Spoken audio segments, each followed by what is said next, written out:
Hi, I'm Jane Harvey and I am the Bloodstock Administrator at New Zealand Bloodstock, and I've worked at the company for 30 plus years. I was lucky enough that Joe Walls took me on board. My first sale at Karaka was in 1994, working at the reception desk, and in those days there was no cell phone, so we had an awful lot of inquiries and an awful lot of people used to come to the reception desk. My first National Yearling Sale was at Trentham in 1972, and I actually went down. My dad had gone down the previous week, and I went down with my mum and my two older sisters on the Silver Star rail car that was an overnight sleeper. Actually, I don't remember a lot of the sale, but I do remember going down on the train. In the 80s, some of my memories of Trentham would be the striped Noah Bijou colt. He was so unusual. Denny Baker actually had him in the ring, and John Cameron purchased him for Laurie Connell in Perth.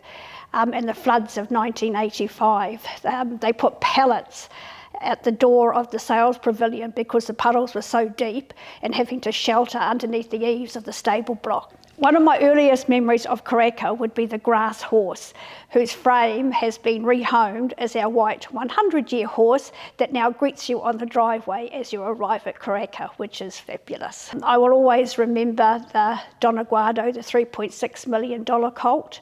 The atmosphere in the auditorium was just unreal. People were standing 5 and 6 deep, and it wasn't standing room only because there was no standing room. Simon Vivian was the auctioneer and I was operating the bid board. And I remember in those days the bid board didn't self-populate and you had to type in every bid manually.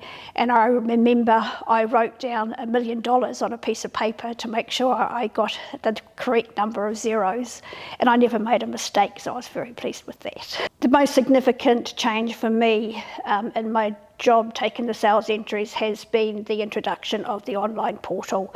Obviously in the early days it was all paper entry forms with posts coming in every day. I think researching the history of the yearling sales, it makes you realise just what a significant impact our yearling sales have had, not only the industry or the thoroughbred industry in New Zealand, but marketing our yearlings on the international stage.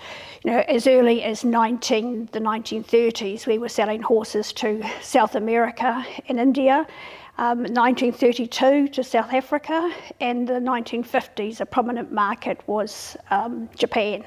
A story I absolutely loved researching the history was in the late 50s, early 60s, a prominent buyer was the Scarborough Convent in Queensland.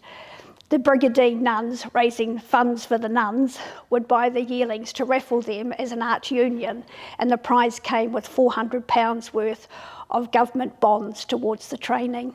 I'm really excited for the people that will come to celebrate this 100 years, and I'm sure there will be many stories that people will love sharing at Karaka in January 2026.